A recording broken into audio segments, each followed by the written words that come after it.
साया। आज की कहानी है याविन और उसके दोस्तों की। याविन और उसके दोस्त दिल्ली के बढ़ते पोल्यूशन से परेशान हो गए थे और कुछ समय के लिए दिल्ली से बाहर जाना चाहते थे। उन सभी ने मिलकर हिमाचल जाने का प्लान बनाया। 3 दिन बाद ही उन्होंने कैब हायर की और सुबह 4 बजे अपनी ट्रिप के लिए निकल गए। याविन और उसके दोस्तों को लेने आया ड्राइवर बहुत ही हंसमुख और खुश मिजाज था। कुछ ही समय में उस ड्राइवर की दोस्ती सभी से हो गई थी। उन लोगों को घर से निकले हुए करीब 4 घंटे हो चुके थे। सुबह के 8 बज रहे थे। आसमान में अब भी अंधेरा छाया हुआ था। तभी गाड़ी में बैठे सभी लोगों को सामने रोड पर एक घने कोहरे की चादर दिखी।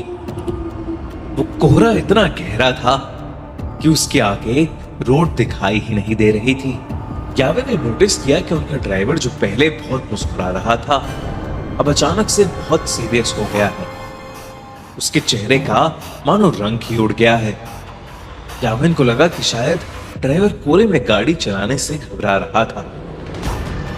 याविन ने ड्राइवर के कंधे पर हाथ रखा और उससे कहा, भैया टेंशन मत लो, धीमी स्पीड पर गाड़ी कोहरे से निकाल लेना। तभी उस ड्राइवर ने याविन को देखा और सहमी हुई आवाज में कहा, मेरी आपसे विनती है, कोहरे से निकलते वक्त प्लीज गाड़ी की खिड़की बंद ही रखना, भूल कर भी मत खोलना। ड्राइवर इतना डरा हुआ था कि याविन और उसके दोस्तों की हंसी छूट गई। इस पर उस ड्राइवर ने बताया कि वो जिस इलाके में है वहां कभी कोहरा नहीं आता और जब कभी ऐसा कोहरा आता है तो वो अपने साथ एक छलावा, एक झूठ, एक माया लेकर आता है। याविन और उसके दोस्तों को ड्राइवर की बात पर विश्वास नहीं हुआ। उन्होंने उसकी बात को अंधविश्वास बोलकर नकार दिया और देखते ही देखते उनकी गाड़ी कोहरे के अंदर चली गई। कोहरे की चादर उनकी उम्मीद से काफी बड़ी थी। ड्राइवर धीरे धीरे गाड़ी आगे चला तो रहा था पर किसी को आगे का कुछ भी नहीं दिख रहा था। अचानक ही गाड़ी में बैठी रिया को अजीब सी बेचैनी होने लगी। उसे बिल्कुल सांस ही नहीं आ रही थी। वो ड्राइवर की बात को भूल गई और उसने गाड़ी का शीशा खोल दिया और अपनी गर्दन गाड़ी के शीशे से थोड़ी बाहर निकाल ली। खिड़की खोलते ही रिया को वापस सांस आई, लेकिन वो कोहरा अब गाड़ी के अंदर आ चुका था। कुछ ही सेकंड्स बाद जैसे ही रिया ने गाड़ी के अंदर देखा तो उसके होश ही उड़ गए। गाड़ी रोड पर चल रही थी पर उस गाड़ी के अंदर रिया के अलावा और कोई नहीं था। रिया की सांस वही अटक गई। याविन, रवि और ड्राइवर तीनों ही गाड़ी से गायब थे। गाड़ी अपने आप आगे चल रही थी। रिया ने गाड़ी से कूदने के लिए गाड़ी का दरवाजा खोलने की कोशिश की पर गाड़ी लॉक थी और जोर लगाने पर भी उसका लॉक नहीं खुल रहा था। वो जोर जोर से गाड़ी के अंदर चिल्लाने लगी। तभी कुछ ही देर में धीरे धीरे वो गाड़ी खुद ही रुक गई और दरवाजे का लॉक अपने आप खुल गया। रिया ने बिना कुछ सोचे समझे गाड़ी का लॉक खोला और गाड़ी से बाहर भागने लगी पर उसे अपने आसपास घने कोहरे के अलावा और कुछ भी नहीं दिख रहा था। रिया चिल्ला चिल्ला कर मदद मांगने लगी। उसका दिल अब उसके शरीर से बाहर आ रहा था कि तभी उस कोहरे में कुछ दूर पर उसे एक काली परछाई दिखी जो एक बहुत ही बड़े आदमी जैसी लग रही थी। रिया मदद के लिए उस आदमी की तरफ भागने लगी पर भागते हुए उसने ये देखा कि वो परछाई के करीब पहुंच ही नहीं पा रही है। वो परछाई हमेशा उतनी ही दूर होती जितनी पहले थी। इससे पहले रिया कुछ भी समझ पाती उसे महसूस हुआ कि जैसे उसके पीछे कोई खड़ा हुआ है। रिया अब इतनी डर चुकी थी कि उसके अंदर पीछे मुड़ने की भी हिम्मत नहीं थी।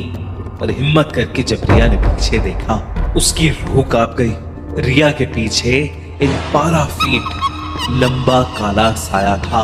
लंबे काले साये को देखकर रिया पूरी तरह कांपने लगी। तभी अचानक रिया को पीछे से एक बहुत जोर का धक्का लगा और वो नीचे गिर पड़ी।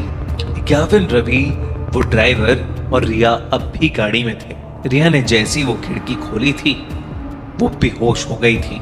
उस ड्राइवर ने उसके बेहोश होते ही रवि को जल्दी से वो खिड़की बंद करने को कहा। ग्याविन और रवि रिया की हालत देखकर उसे जगाने की कोशिश कर रहे थे और ड्राइवर बस बार बार एक ही चीज बोले जा रहा था, गाड़ी की खिड़की नहीं खोलनी चाहिए थी, नहीं खोलनी चाहिए थी गाड़ी की खिड़की।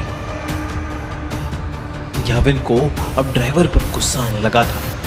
उसे लग रहा था कि वो ड्राइवर एक मेडिकल इमरजेंसी पर वहम की पट्टी चढ़ा रहा है। ग्याविन बस वहां से निकलकर रिया को हॉस्पिटल ले जाना चाहता था।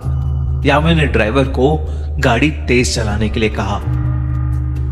ड्राइवर ने ग्याविन की बात मानी और गाड़ी के एक्सीलरेटर पर अपना पैर दबा दिया।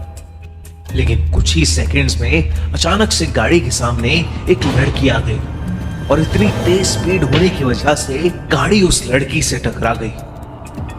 उस लड़की के टकराने के बाद ड्राइवर ने गाड़ी वहीं रोक दी। अब ग्याविन और रवि की सांसें वहीं अटक गई थीं। ग्याविन तुरंत गाड़ी से उतरकर उस लड़की को देखने गया। उसने देखा कि एक लड़की खून से लथपथ रोड पर उल्टी पड़ी हुई थी। ग्याविन ने जैसे ही उसकी शक्ल देखने के लिए उसे पलटा, उसका दिल दहल गया। तो खून से लथपथ पड़ी लड़की कोई और नहीं बल्कि ग्याविन की दोस्त रिया थी। ग्याविन को कुछ समझ नहीं आ रहा था क्योंकि रिया तो उसके साथ गाड़ी में थी। ग्याविन दोबारा गाड़ी की ओर गया और उसने देखा कि पूरी गाड़ी बिल्कुल खाली थी। गाड़ी के अंदर और कोई भी नहीं बैठा था। ग्याविन को कुछ समझ नहीं आ रहा था। वो बहुत ज्यादा डर चुका था। ग्याविन ने रिया की बॉडी को उठाकर गाड़ी में रखा और खुद ड्राइवर सीट पर बैठकर गाड़ी को चलाने लगा। ग्याविन उस घने कोहरे में बस तेजी से गाड़ी चला रहा था। तभी उस चलती हुई गाड़ी के सामने वही 12 फुट लंबा काला साया आ गया और ग्याविन का गाड़ी की स्टीयरिंग पर से कंट्रोल बिगड़ गया और वो गाड़ी रोड के एक साइड के एक पेड़ से जाकर टकरा गई। अगली सुबह उनकी गाड़ी एक पेड़ से टकराई हुई मिली जिसमें ड्राइवर, ग्याविन, रवि और रिया थे। वो चारों उस कोहरे की राह जिंदा तो बच गए लेकिन यावी के सर पर चोट आने की वजह से उसका मानसिक संतुलन बिगड़ गया और रिया को इतना गहरा सदमा लगा कि अब उसे हर जगह सिर्फ वही काला साया दिखता है। अगली बार कोहरे में जाओ तो अपनी गाड़ी की खिड़की कभी मत खोलना।